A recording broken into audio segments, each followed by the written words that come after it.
当にこれでよかったのかな。僕はどうしたらいい？どうしたらいいんだよ。何が？自分が嫌われること。誰に？誰だ？それは父さんだ。父さんに捨てられた。嫌われたんだ。嫌われたらどうしよう。どうしたらいいんだろう。 여기 한 남자가 있습니다. 그는 자신 앞에 놓인 그림을 보고 있어요. 그런데 그 남자가 보는 캔버스에는 그 어떤 인물이나 풍경, 사물조차 없습니다. 그저 흰색의 텅 빈 캔버스뿐이죠.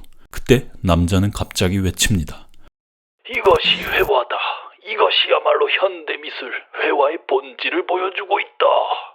뭐요? 아무것도 없는 이 그림이 대단한 그림이라고? 그럼 벽에 흰색 페인트 칠하는 기술자는 가장 위대한 화가라도 되는 건가요? 아니, 일단 그 냉소적인 마음은 잠시 접어두고 모더니즘이 뭔지부터 살펴볼게요. 모더니즘은 예술, 철학, 건축, 문학 등 다양한 분야에서 비슷하면서도 서로 다르게 쓰이는 개념입니다. 간단히만 정리하고 넘어갈게요. 일반적으로 모더니즘은 중세 봉건제로부터 근대 자본주의 체제로 변화하면서 서양에서 나타난 다양한 사상과 문화적 특성을 말해요. 하지만 오늘 다룰 모더니즘은 근대로부터 생겨난 새로운 문화 중에서도 특정한 예술적 경향을 가리킵니다. 특히 19세기 중엽부터 20세기 중반까지의 미술 운동을 가리키죠. 19세기 미술계에 고전적이고 보수적인 아카데미즘에 대한 반발로 나타난 모더니즘 미술은 우리가 흔히 생각하는 미술관 벽에 걸린 순수 미술 같은 것입니다. 일상의 서민들이 즐기는 대중문화와는 다른 흔히 고급 미술이라고 불리는 것들이죠.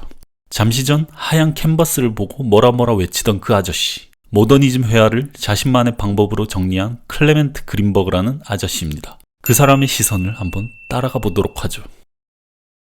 지난 영상에서 리얼리즘적 태도는 우리가 살아가는 세계를 캔버스 위에 온전히 옮겨 그릴 수 있다는 믿음이 존재하던 시대에나 가능하다고 했어요. 그런데 19세기 이후로 점점 그 믿음이 붕괴하기 시작합니다. 그린버그 아저씨는 그 균열을 가장 처음으로 탐지했던 사람으로 귀스타브 쿠르베와 에두아르 마네를 꼽습니다. 마네는 흔히 현대미술, 모더니즘 회화의 문을 활짝 열어젖힌 화가라고 알려져 있죠. 앞선 영상에서 리얼리즘은 고전적인 영웅이나 신화적인 주제가 아닌 당대의 현실을 캔버스에 옮겨 그렸다고 했죠. 마네도 당대의 적나라한 현실을 폭로하는 탁월한 어그로꾼이었어요. 이 작품은 1863년 살롱전에 출품했다가 낙선한 풀밭 위의 점심이란 작품입니다. 그로부터 2년 뒤 1865년 살롱전에 출품한 올랭피아라는 이 작품은 다행히 낙선 면했지만 수많은 사람들과 비평가로부터 조롱과 비난을 받게 됩니다. 이 작품들은 왜 논란이 되었을까요? 마네의 올랭피아의 모티브가 된 이 작품은 티치아노의 우르비노의 비너스입니다. 서양의 고전 회화들을 살펴보면 대부분의 여성은 헐벗은 나체로 그려졌어요. 신화 속의 여신이나 요정으로 표현된 거죠. 그래서 이 작품의 제목은 사랑의 여신 비너스를 가리키고 있는 것입니다. 그런데 비슷한 구도의 마네의 그림의 제목은 올랭피아입니다. 올랭피아는 사실 당시 파리의 성매매 여성들이 흔히 쓰는 이름이었어요. 즉 이 그림은 신화 속의 여신이 아니라 그림의 모델이었던 현실의 성매매 여성을 적나라하게 가리키고 있었던 것이죠. 제목뿐만 아니라 손님이 보낸 꽃다발을 들고 있는 흑인 하녀와 성적인 것을 암시하는 검은 고양이는 이 그림이 현실의 매춘부라는 것을 말하고 있었습니다. 당시 윤락시설을 드나들던 부르주아 아저씨들은 이 그림을 보고 아연실색하는 건 당연했겠죠. 스스로를 근대의 합리적인 인간으로 규정했던 부르주아들은 알고 보면 뒤에서 윤락업소를 드나드는 위선적 태도를 이 그림이 비판하고 있었던 것입니다. 그리고 과거 전통적인 누드화들을 살펴보면 여성들은 관람객을 쳐다보지 않습니다. 마치 영화 속의 주인공이 자신을 찍는 카메라가 없는 것처럼 쳐다보지 않고 연기를 하는 것처럼 말이죠. 회화 속 여성들은 관람객이 자신의 벗은 몸을 훔쳐보는 관음증적 시선을 들켜 불편해하지 않도록 시선을 회피하거나 다른 곳을 바라보고 있죠. 하지만 마네의 올랭피아 속 여성은 관람객을 똑바로 보고 있는 것도 모자라 전혀 부끄러워하지 않고 마치 어쩌라는 태도로 거만하게 누워 있습니다. 올랭피아의 시선과 마주친 남성 관객은 몰래 훔쳐보던 자신의 모습을 들킨 것처럼 화들짝 놀라게 되겠죠. 누드화를 보던 남성들의 관음증적 시선의 쾌락은 갑자기 자신의 치부를 들킨 불쾌감으로 뒤바뀌어 버립니다. 당대 이 그림을 보았던 부르주아 남성 관객들과 비평가들이 그토록 이 그림을 비난했던 이유인 것입니다. 만의 또 다른 작품 풀밭 위의 점심에서도 관람객을 직시하는 여성이 등장하죠. 돈 많은 부르주아 아저씨들이 헐벗은 여성들과 야외에서 점심을 먹으며 흥청망청하는 장면이죠. 여기까지가 마네의 작품이 가리키는 내용에 대한 해석입니다. 만약 여기서 머물렀다면 마네의 그림들은 현실을 폭로하는 리얼리즘 회화에 머물고 말았을 것입니다. 사실 그린버그의 위학은 형식주의라고 불리는데요. 모더니즘 회화는 더 이상 문학적인 것이나 교훈적이고 도덕적인 내용, 즉 이야기를 다루는 것이 아니라 회화만이 가진 형식 그 자체를 내용으로 다루게 되었다고 말했어요. 그린버그는 독일의 철학자 임마누엘 칸트로부터 많은 영향을 받았어요. 칸트는 예술 작품을 형식과 내용으로 구분하고 미적 판단, 즉 아름다운 것은 도덕적이거나 윤리적인 내용이 아니라 형식적 성격에서 나타난다고 말했거든요. 그래서 그 형식이 뭡니까? 그린버그에 따르면 회화는 2차원의 평면이라는 고유의 형식을 가지고 있지만 르네상스에 발전한 원근법이 2차원의 평면의 캔버스 위에 3차원의 현실적인 환영을 만들어내서 우리의 눈을 홀리고 있다는 것입니다. 관객은 눈앞에 그림을 보고 있는 것 같지만 사실 자신 앞에 캔버스를 보는 것이 아니라 그 그림이 지시하고 있는 캔버스 너머의 현실을 보고 있다고 상상하게 된다는 것이죠. 만약 현실을 반영하는 그 거울이 왜곡되거나 깨진 거울이면 어떡하지? 캔버스가 현실의 유리창인 줄 알았는데 아니면 어떡하냐고?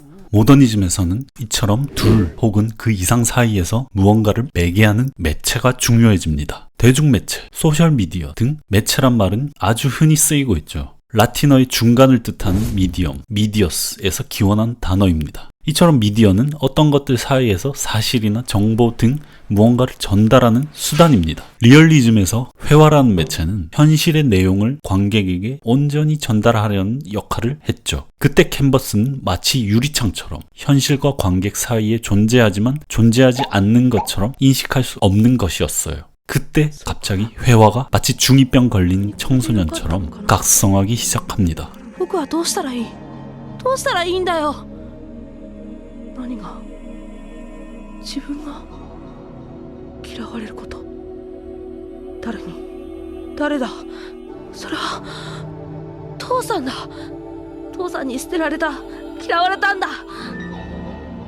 嫌われたらどうしようどうしたらいいんだろう 현실을 비추는 투명한 창으로 존재하던 회화는 이제 자신만의 정체성을 찾아 나서게 됩니다. 그 첫 번째 이유는 19세기 중엽, 기술적으로 발전한 사진이 대중화되면서 현실을 재현하는 면에서 회화는 사진의 경쟁 상대가 되지 못하게 되었죠. 두 번째는 보다 넓은 사회적인 이유인데 근대의 급격한 발전이 야기한 도시와 시골의 분리는 사람들을 일자리를 찾아 도시로 모여들게 만들었어요. 대대손손 살아오던 보금자리와 자연으로부터 뿌리 뽑힌 사람들은 급격한 환경의 변화로 더 이상 자신이 살아가는 세계를 예전처럼 쉽게 파악할 수 없게 됩니다. 마찬가지로 예술가들도 현실을 투명하게 인식할 수 없게 되면서 예술의 리얼리즘도 위태롭게 된 것이죠. 이제 회화의 관심은 자기 자신의 내부로 향하게 됩니다. 사진, 문학, 연극 등 그 밖의 모든 예술의 장르와 매체와는 다른 자신만의 고유한 본질을 찾으려는 것이죠. 그러기 위해서 회화는 자신 속에서 자신이 아닌 것, 회화적이지 않은 것을 모두 없애야만 했어요. 그 방법은 칸트로부터 빌려온 또 다른 개념, 자기 비판이었어요. 칸트의 자기 비판은 이성을 비판하는 주체도 이성 자신이고 비판받는 대상도 이성 자신이었어요. 이것을 참조한 그린버그의 회화의 자기 비판은 회화를 비판하는 주체도 회화 자신이고 그 비판의 대상도 회화 자신입니다. 아니 그림이 무슨 생명체도 아니고 어떻게 스스로 생각하고 비판한다는 말이죠? 어처구니 없는 것처럼 들리죠. 근대 자본주의 이후에 탄생한 법인 회사는 사람도 아닌데 법적으로 권리와 의무를 지닌 인격체처럼 여겨집니다. 이처럼 근대 이후에는 인간 말고도 스스로 생각하고 행동하는 이상한 것들이 무수히 출몰합니다. 회화도 예술적 인격체라고 생각하면 되지 않을까요? 어쨌든 중2병 걸린 회화는 이제 자신 속에서 자신이 아닌 것들을 비판하고 제거합니다. 신화, 종교, 역사적 이야기를 전달하는 것은 문학, 입체적인 공간감과 부피는 조각, 극적인 드라마와 감정의 몰입은 연극, 사회 정치적인 현실의 정보 전달은 신문.